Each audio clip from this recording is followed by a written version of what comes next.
You can subscribe at the lowest level and watch the class, or at the next level at the Ever VR Think Tank, you can join in and be a student and build a movie-themed world. And if you haven't noticed, the announcement right now for this live is that Ghostbusters has officially won. So we will be, for the next 6 weeks, building a Ghostbuster-themed world and doing a little bit of show and tell, trunk or treat, show and treat, show and tell in 6 weeks. What's up, Apple user? And so in the next 6 weeks, you guys will see a bunch of Ghostbuster themed worlds in VR chat using Unity. So if you're interested in learning Unity, join the class. You can hit that subscribe button there, or click on the link tree up above if you want to toggle my fish tank.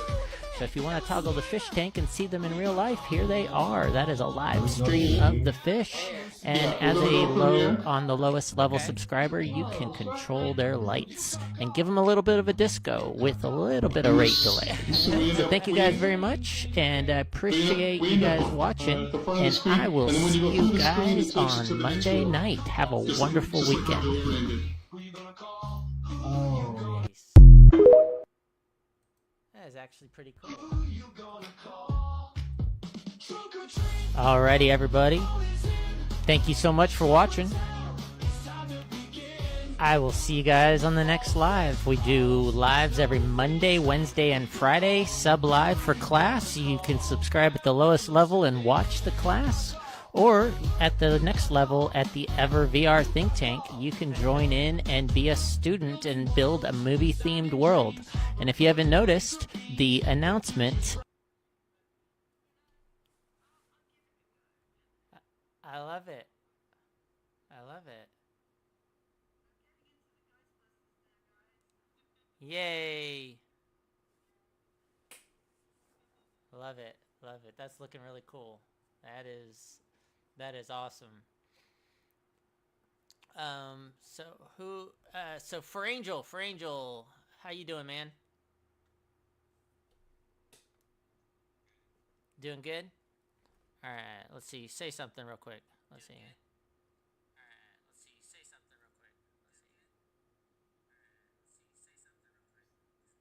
Somebody say something. I'm trying to check to see if I'm getting your audio back into the recording. Let's see.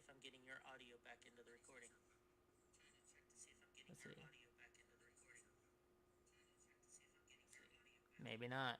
Maybe not. So I guess the way I'm doing it today is a little bit different. So playing with some new toys. So yeah, we will figure that. Yeah, you can if you want. Yeah, you can actually see I'm. There you go. Yeah, I'll pull that back up. There we go. All right, so guys, today is the intro. Oh, now I'm getting an echo from somebody. Who's echoing in? Let's see. That's coming from you, designer. Sorry. All right. So today I am going to start with the basics of the navigation of Unity, and then go into XYZ coordinates. Who all remembers my class on XYZs?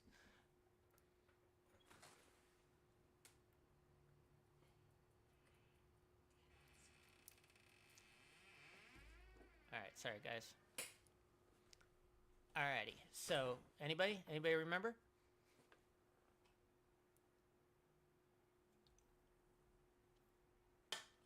Nobody? Silent crowd tonight.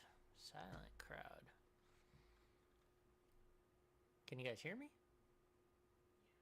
Yeah? There we go. There we go. Yeah, feel free to unmute yourself throughout the whole class. As long as I'm not getting a feedback, feel free to ask questions and things like that.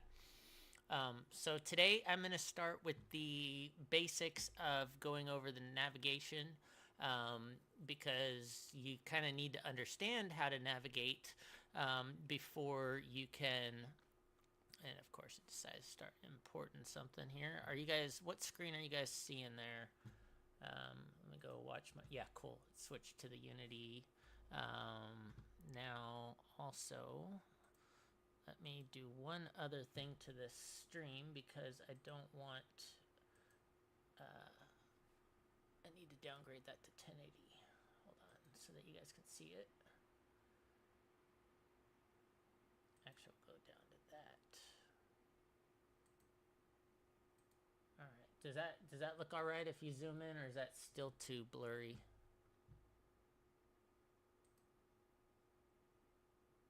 Let me change that. Seems. Yep, I hear you. I hear you. What's up?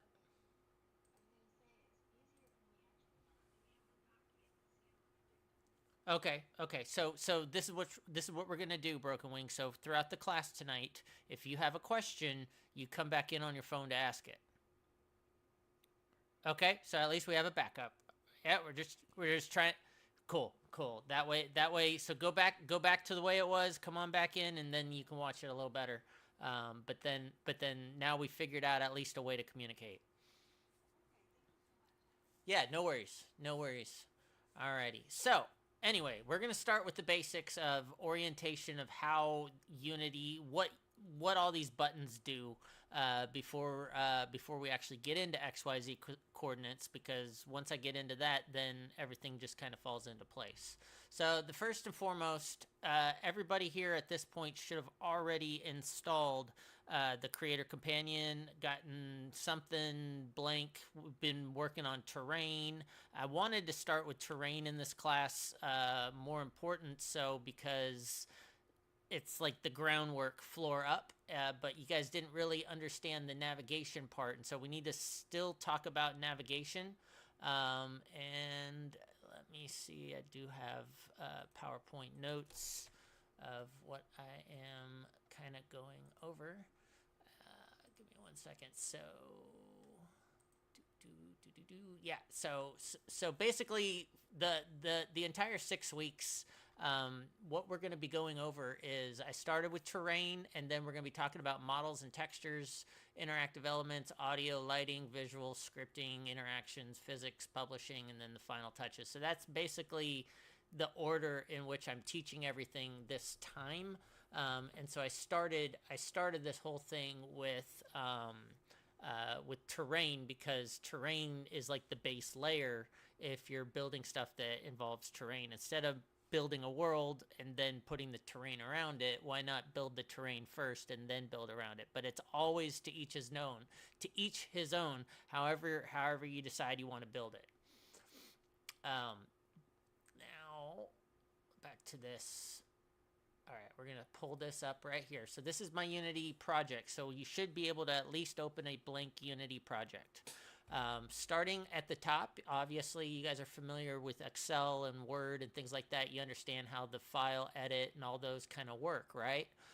So these are our main go-tos for certain features that sometimes relate outside of the Unity project. For instance, if you go to File and open a recent scene or save as, it's going to save the project in certain locations and things like that.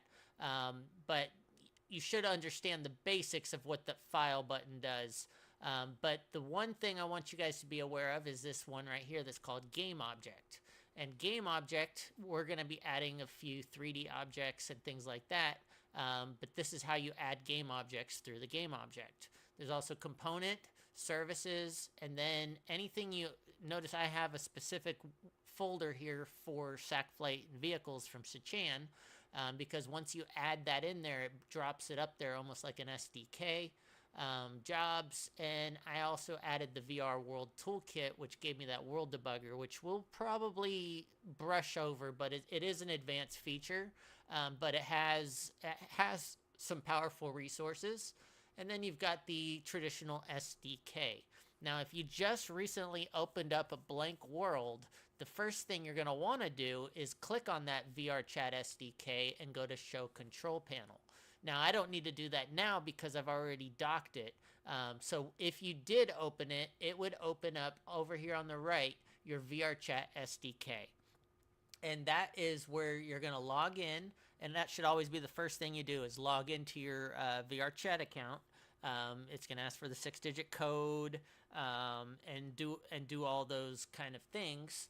And then here is there's authentication, builder, content manager, and settings. So under builder, you got to give it a name and a description. You can't be blank. And then these numbers are the default. We can change it to a maximum of 80 people later. But the REC normally should be 50% of the max capacity. So if you go up to 80, you can change that REC to 40. Basically, what it means is that how many people can portal into that world at one point before they have to join you, right? Or rejoin from another source if they see it in the popular or whatever. And then you've got your thumbnail image, or you can capture from scene. I like using the capture from scene a lot, but for this specific one, I just got a thumbnail image that fit right. And then these are your validations underneath here, and all of your validations, you can see I have some errors I still need to work out, which are going to help in optimization, but they're not red stop signs. So there are there are three different levels of there's three different levels of errors, right? You've got the circle with an exclamation, which technically is an exclamation here that says everything is good. And then you have a yellow triangle, and that yellow triangle with an exclamation is an error. It still is a problem that needs to be fixed down the line, but it's not something that's going to block you from uploading, right? But if you have a red stop sign, the red stop signs have to be repaired and fixed. Sometimes it's just an extra script or something in the mix that just needs to be gotten rid of. But then down here you have selected platforms. So right now I'm in Android mode, and so if I wanted to switch platforms, I would just switch between Android and Windows. And Kurt, if you're in here, have you played with the iOS one yet? I'm not entirely. That's what I was thinking. Yeah.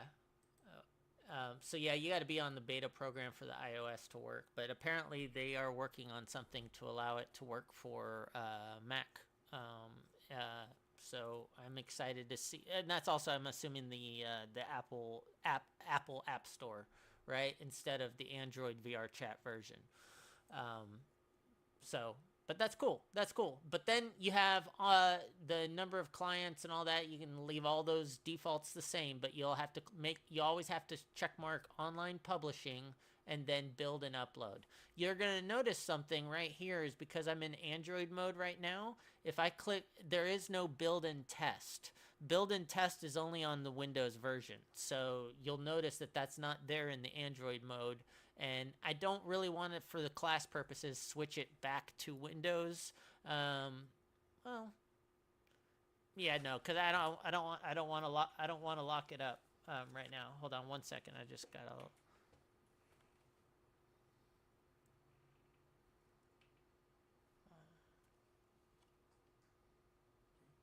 Okay. Grab him to the VA to come home. Okay. Cool. I'll see you at 7 o'clock. Okay. Sorry, guys. At least he handed me a note, so I gotta give him a ride somewhere to the doctor in the morning. All right, so that's gonna be fun. So anyway, Android and Windows are slightly different, right? You got 2D mode and PC mode, or 3D mode for Oculus, right? Which is the Android side. But this is your SDK. Under the content manager, you have your worlds and avatars. So if you're a world builder, you got your worlds here. If you're an avatar builder, you got your avatars. And these are, you don't really have to mess with them as you start getting going. But what you do need to know is that make sure that it's set to the right current world, because sometimes as you're building different worlds, you're going to come to find out one or the other.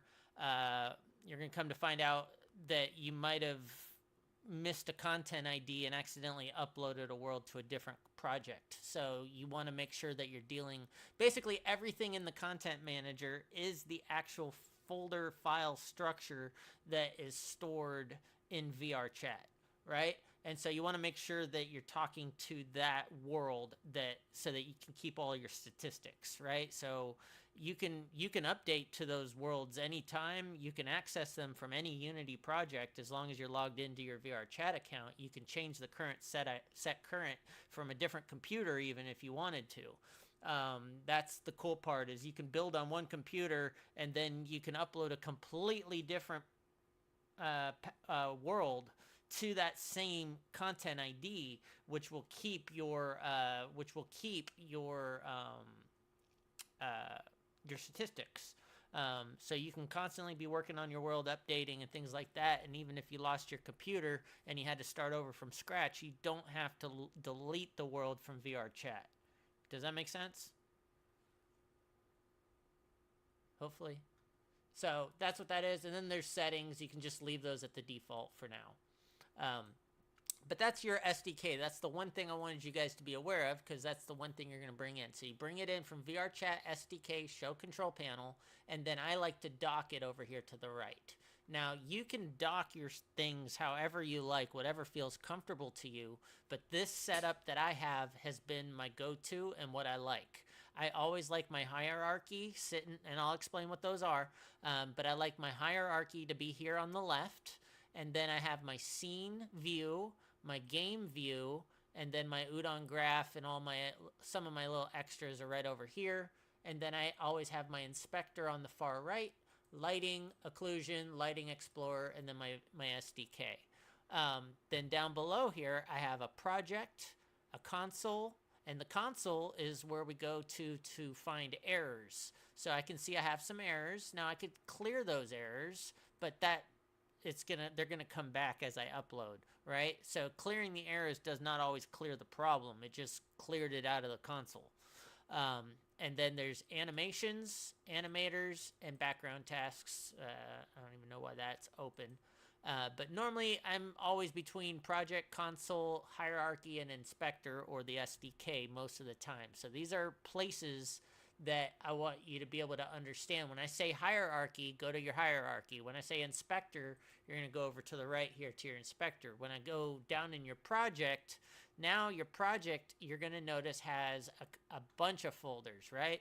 It has favorites, assets, and if we go to assets, you can see that there's assets and packages. I don't know if one of you guys could explain the difference. If anybody can, please do, but there's a difference between assets and packages. Anybody?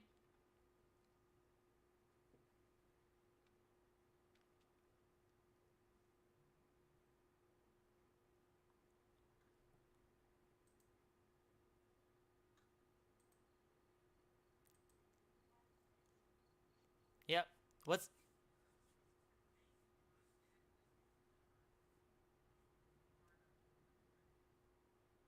Mm-hmm. Yep. Yep. Yep. Yep. Yep. Yep. Stay Puff, man. What? Yeah, that. Was that a tire? What was it? I don't remember. What was he from? Or was he a I guess he just was a marshmallow. Marshmallow Stay Puff Man. Yeah. So an asset is basically it's something that you added. A package is something that's a little bit more in depth in the coding. For instance, the SDK, the VRChat SDK, in and of itself is part of the packages. So here's my base and worlds in packages. The Oculus XR plugins, AI navigation, the VR World Toolkit, all those little extra packages that you add from the Creator Companion Manager, those are packages, as well as Unity has its own packages as well, right? So you like Audio Link and Cinemachine, all of EasyQuest Switch you might be familiar with. So these little packages are actual subroutine programs, right? And they should not always be messed with, right?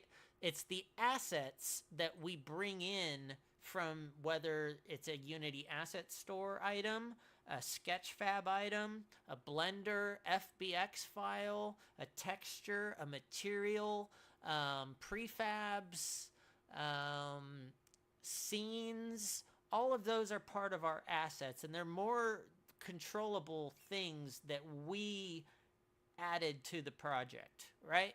Now, there are times that we would modify a package, but very rarely. Most of the time, we modify our assets and let the packages be the stable thing that stays in the background. And sometimes we copy some packages to create assets like VRC chairs, Udon scripts, and things like that. And we don't really recreate them. We just copy them, like for chairs, sitting, picking up objects, throwing them. Those all require scripts that are built into those packages. I hope that makes a understanding. It's kind of confusing. But the long story short is assets is where you're going to get all of the stuff that you added to the project, specifically the Stay Puft Marshmallow Man. Or if you guys haven't noticed, Nico has just put out his Ghost Shader on Gumroad, which would be an awesome thing for you guys to add to your package, to your project. And we might go over that in the next few days, maybe. But today I want you to understand navigating through Unity. And when I say click on your assets folder, I'm literally telling you to click on the folder that says assets. And you're going to notice when you click on some of these folders, what they do is they pull up to the right in a bigger format. So if I click on assets again, these are actually all of my assets, right? So I see all those subfolders. So I can go through and click on those and see that for specifically, let's say Sketchfab, Sketchfab puts all of their folders in something called import. I wish they would have put it into Sketchfab, but like an actual folder that said Sketchfab, but instead it's called import. So when you bring in something from Sketchfab, it's going to be in your imports. So when I click on import, here are all the Sketchfab items that I brought in, like my version of Slimer. Well, it's not my version, it's one that I brought in, so I can't wait to get designers. That's going to be awesome. And I love the Pew Pew that you made, designer. I modified it with the Sax Flight grappling hook. That's a really cool toy. Yeah, and then I made some laser beams out of it. Maybe I'll go through how to modify some of those later. But anyway, I want you to understand when I say click on your assets, I'm literally telling you to click on the word assets from the project, and it pulls up your assets. Also, if you brought in a Unity package from like the Unity asset store, like for instance fantasy environments from the fantasy landscape that I brought in, those will be in here. And we got assets. You can keep going subroutines, subfolders, and you can get in all those textures, all those folders and files. That's all important to leave those in the order that they are. Also, I've got the clear water that I got from VRC Prefabs, Sax Flight vehicles. Those are all assets. So when I say assets, that's what I mean. Click on the top asset folder and you'll see all of those, because you might hear me saying that a lot. And so now you understand what to click on. Now, the other thing is file format structure is extremely important. But I'm very bad at that. When I add new things, like I make my own projects or whatever, they just get dumped right here outside in the asset. They're still in the assets folder, but they're not in a specific folder, right? So I've made some cameras and some rendering materials, some audio sounds. Here is Designer's Gun. If you've, well, I didn't want to double click on it because that's the actual FBX. But if I click here, oh, no, it's going to open that up again. Let me see what I did in the modification. Let's go to, where is Sax Flight? There it is, Sax Flight and prefabs. There it is. So let's click on something in here, and this is a prefab item, right? Now, once you're in the prefab, and you want to get out of it and go back to the scene, you're going to click on this little left arrow right there. So when you click on that left arrow, that takes you back to scene view. And now, this is my scene. So the one thing that you need to understand and do, in fact, I need to upload that, Kurt. I need to upload the my obstacle course project. I don't know, Kurt, do you still have access to that?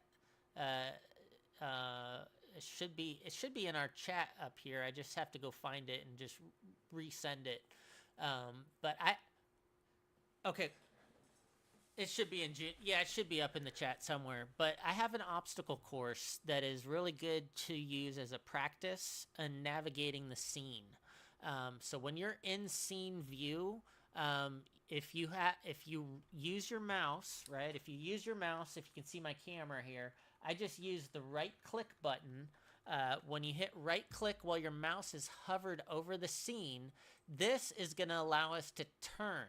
So it's a gimbal. Is anybody from? I'm a pilot, so I know what a gimbal is, but some people don't understand. A gimbal is when you can go tilt up, down, turn around, left, up, and down, but you're not actually moving.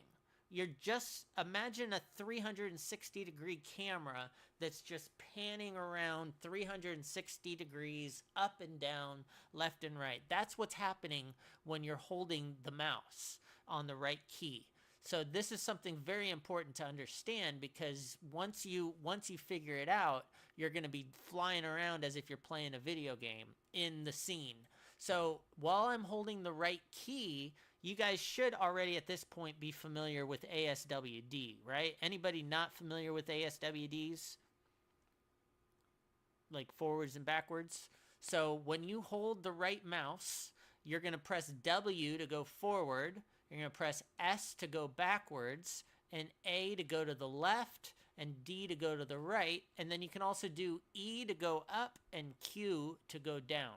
You see how I did that? So E is up, Q is down, W is forward, S is backwards, A is left, and D is right. And now wherever that eyeball is looking is the direction you're going to go. So if I want to go and turn my mouse so that I'm going down this street, now as long as I'm facing that way and hit W, now I can drive and I can keep turning with my mouse as long as I'm holding down the right click key, right? So I can fly through this world a whole lot easier, and I'm just using the W button, right? And that's just W. But if I want to go back, I hit the S, forward, I hit W, and the A and the D is going to just turn me, it's like a strut, right, to the left and the right. It doesn't actually turn the camera, so I still need to use my mouse to go to the right and to the left, right? But once you figure that out and using the ASWD keys, right, while holding the right key, you can then navigate through this scene. Now, one thing that you'll come to find is sometimes the ASWD keys are not fast enough to go as fast as you want. However, this is a word of caution, but holding down the shift key while going forward, notice we're going super fast now because I'm using the shift key. So when you're holding shift, everything is just faster. So until you're comfortable with navigating, don't be using that so often. But if your world is so big that you have to go from here all the way to the other side of the world, right, to see something over here on this world, then that's where the shift key comes into play, because I was able to navigate all the way across the world using the shift key. But until you get comfortable with it, just kind of go nice and slow, ASWD, right? Any questions on that?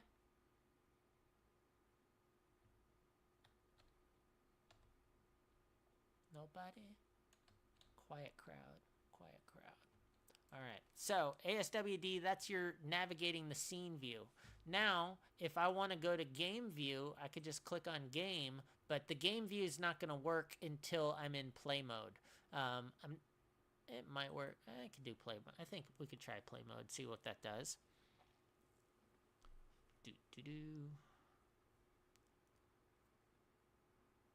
Might not take too long.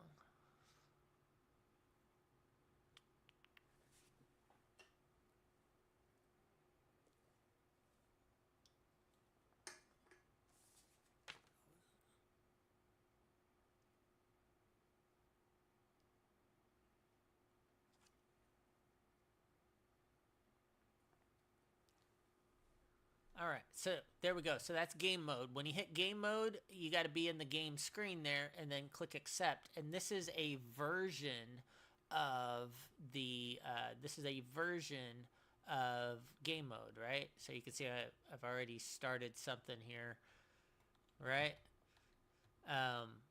But these are just examples, whatever you build. But I'm not showing you the build. It's not about the build. It's about the navigating and what these do. Now, once you're in game mode and you want to exit game mode, all you have to do is hit escape. When you hit escape, it pulls back up this client simulator and just hit exit play mode. And when you do that, now we're back in game mode. But I'm still in game in the game tab. Right? And so the game camera is fixed somewhere in the world. And so I can't move and navigate. I have to go back to scene view, right? And I just undocked my scene. So I don't want to do that. I want to redock it. So we're going to dock them right back there. All right. Udon graph we'll get into there. We really don't need to play with that too much until near the end of the class. Because you don't need Udon graph for everything, because there's a lot of toys that already have it built in, and as long as you don't modify them too much, you don't really need to go into that. Are there any questions on what I've just said? Anybody? If not, I will continue on with the XYZ part of the class. But that is your basic overview of what all these things are. I think we talked about project, then console is all about errors. Animation and animator we'll go into another time. We're not going to even get into that right now. But we will be animating a couple things that spin around and a couple things that go up and down like an elevator and things like that. I also have I think VR Tiger, or I told Kingdom Builder that I was going to go over the portals. I might need to go, I could go over that, or we could do that. We could do that on Friday. We'll do that on Friday, adding the VR portals to where you can portal from one world to another, unless somebody's needing that now. Anybody? Uh-huh.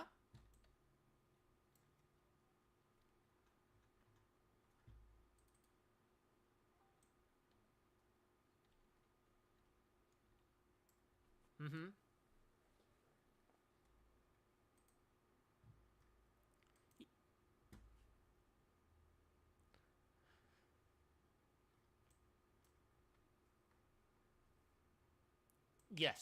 Yes. So the by downloading the VR from the prefabs, from the VRC prefabs Udon portals, this is what it looks like. So there's Udon portals, and then you've got all of these little things. What you really only need to do from that and I'm just now remembering that you were asking about that. All you need to do is start with the example scene. So if you open up the example scene and bring that in. What?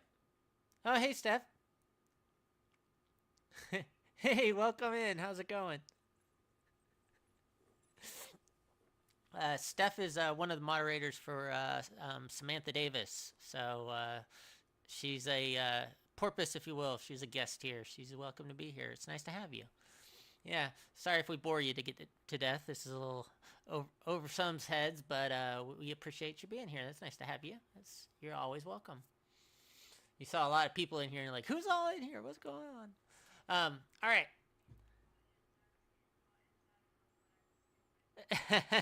No worries. Well, you could go tap me in on TikTok. There you go. Hey, Josh, how's it going? All right. So Udon portals. So all you got to do is, have you figured out how to bring that in first yet, Tiger?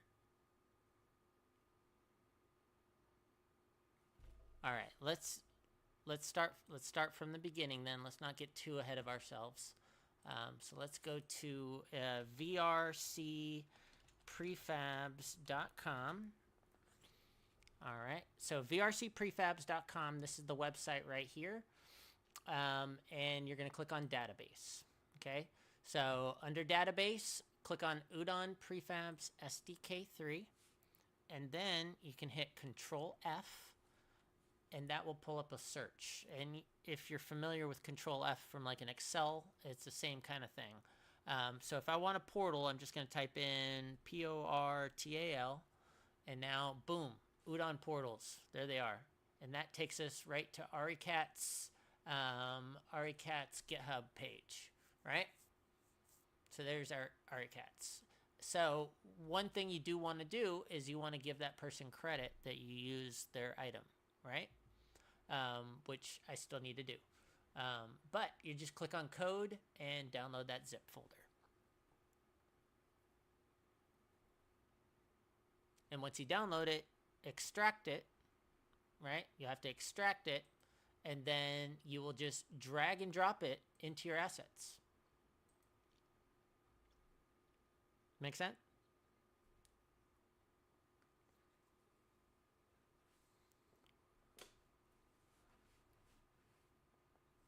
Yeah, it's confusing. Use the control F will definitely be your friend.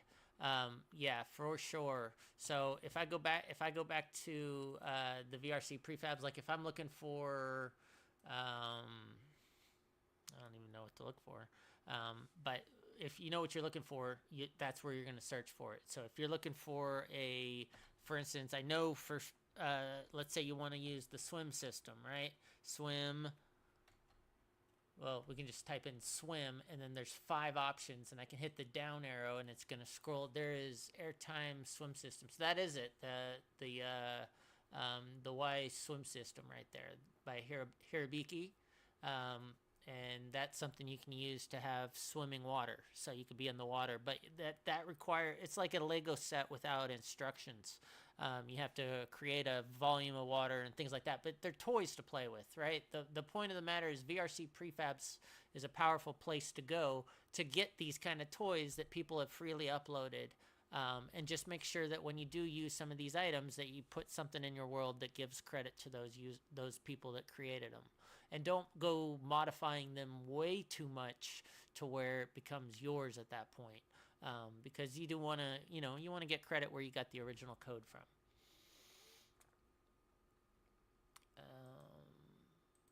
Let's see back here. All right. So let's go back to portals real quick, and I'm going to click on it, and you can see I renamed mine. But if I were to bring this in from scratch, let me minimize the Ghostbusters and go to Udon Portals. And Udon Portals again, and then Udon Example Scene, right? So what you can do is this is the safest way to do it, okay? You don't have to do it this way, but this is the safest way, in my opinion, without messing anything up. So all you have to do is drag that scene under the other scene, and now you have 2 scenes loaded underneath each other. Now, obviously, we're going to get some errors. There's no way we can. No way that this will work. You can't upload a world with 2 scenes, right? So what you have to do is in my Ghostbusters scene is you need to create an empty. So we're going to go game object and create an empty. And we're going to call these portals 2, okay? So that way now at least I have portals 2 there, right? You seeing that? And now what I'm going to do is I'm going to take these 2 items. So we have Portal A and Portal B. Those are the only thing I'm actually worried about. Portal A and Portal B. Everything else we're going to get rid of here in a second. So I'm going to take Portal A and Portal B and drag it into Portals 2. Okay? Do you see how I did that? And then I'm going to remove this scene, because the only thing I needed out of all those demo scenes was Portal A and Portal B. So now I'm just going to remove this scene. But here's where the kicker is. And Kurt has told me about this so many times, and I'm glad that I finally figured out what I was doing wrong a year ago is do not save your demo scene, right? So do not save it, because if we saved it, what do you guys think is going to happen?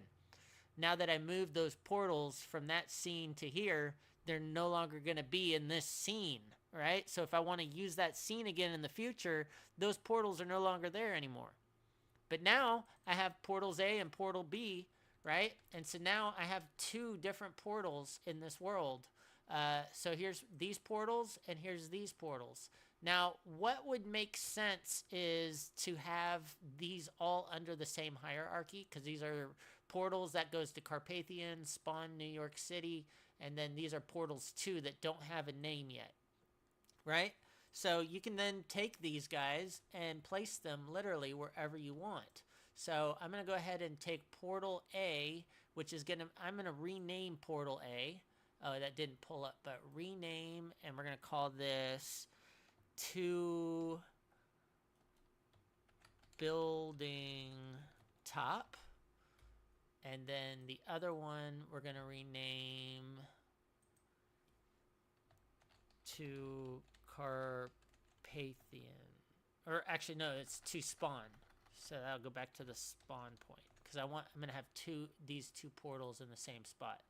Now, what I'm going to do is zero. I'm going to click on, where are they? Yeah, so if I click here, I'm going to zero them on the XYZ, which is now what we're about to get into. So XYZ coordinates, we're going to go 0 on the X, 0 on the Y, and 0 on the Z. And that should take me now. Okay, so that's apparently the center of the world. Okay, so zeroing doesn't, because I moved this world around so much. Let me... Now I gotta find where my spawn point is, because I moved my spawn point. It should be... Where is it? There it is. Okay. So let's bring this guy over here. Over here. And now it's like way under the world, so let's bring it up. Bring it over. And now I have these two portals. Okay, they're still under the world. It's because I have a weird floor set up on this one, because you can see through the floor. All right, so here are the portals. So let's bring these guys side by side there, and let's bring him up a little bit off of the floor, because if you want these portals, they can't be clipping the plane. If they clip the plane, then sometimes you'll portal under the floor. That's not good, right? We don't want that. So I'm gonna obviously relocate these where I need them to be, but I kind of like using this red one as the spawn point that will go to the building. On this specific portals, there is this one is without depth and that one's with depth. I'm not too concerned. I'm just, because they're already programmed to work together, I'm not going to mess with the camera functions and all that. I'm just going to leave these.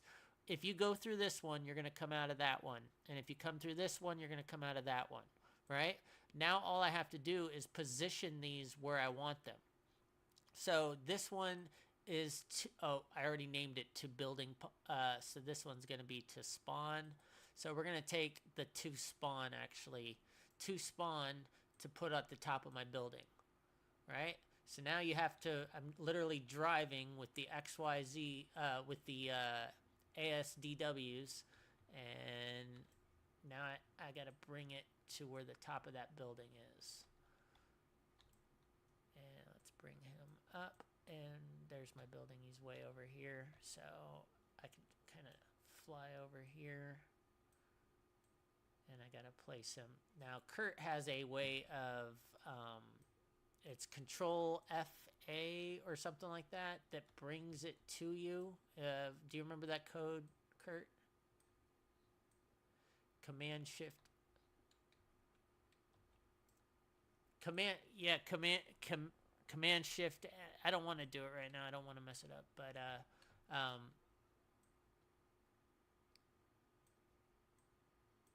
yeah. All right. So there is now a portal right here that will bring you to the top of the building, right? So now there's, let's make sure that you can reach it from the ground, right? When you're standing on the building. I just don't want it to clip under the building. There we go. Or into the building, or you'll fall underneath, because I have a solid floor right here, right? So if I had that portal halfway, you're going to fall all the way through that. And there's nothing in these buildings. They're dummies, because it would be a lot of work to fill out these buildings. A lot of heavy world, but it is possible. You can add those in. But anyway, now what we have is a portal here and a portal back at the spawn point. And so I'm going to now click on it, and we're going to change the text on it. So let's go to the canvas and text. Canvas, text, and where's my text word? So it says with depth. So this is going to go back to, we're going to say spawn point. Okay, so now it changed the wording, so it says back to spawn, right? And now I'm going to click on the one that says to building, and it's still clipping under that floor a little bit. Let's bring him up, open him up, and go to the canvas as well. Go to the text, and this is going to say to tower, right?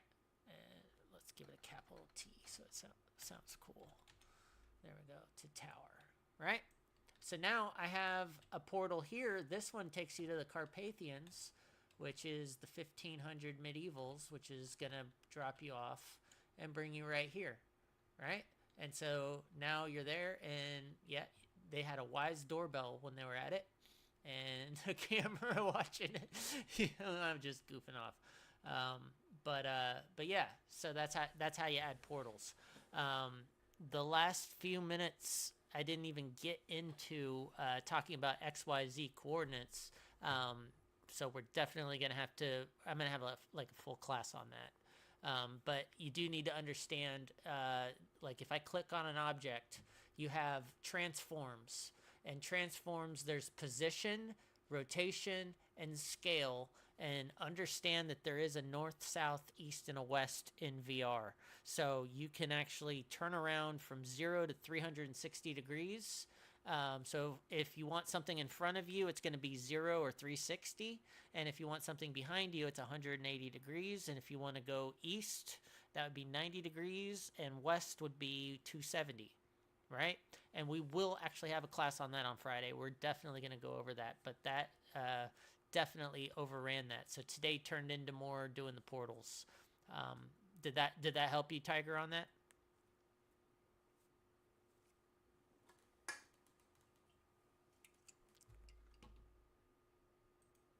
Tiger, anybody got any questions? I'm gonna go ahead and push this update.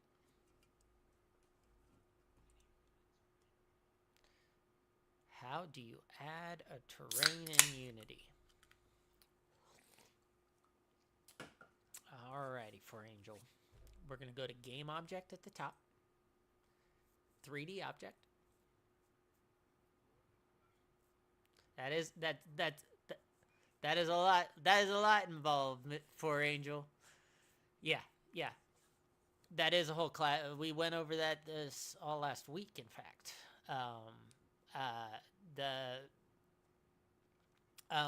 But yeah, 3D object, game object, 3D object, terrain. All right. But that is just the terrain. There's a whole other thing. We got to shape it. We've got to give it textures, paint it textures, flowers, trees, all those kind of good stuff, right? So that's a lot. That's a lot. Check my videos.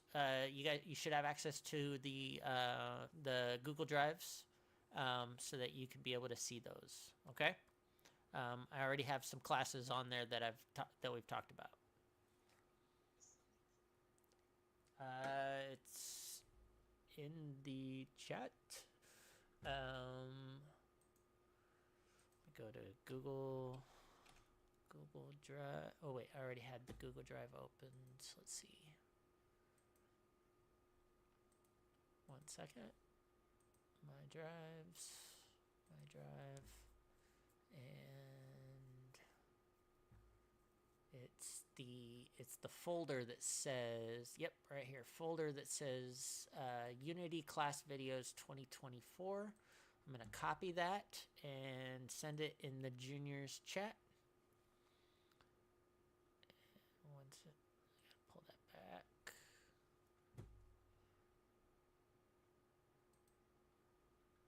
There it is. Boom. Control V. All right, it's now in the chat. So there's the Google Drive folder for all the videos that I've been uploading, and I will get this one up there as soon as I can. Other than that, thank you guys, and I will see you guys on Friday if I don't see you sooner.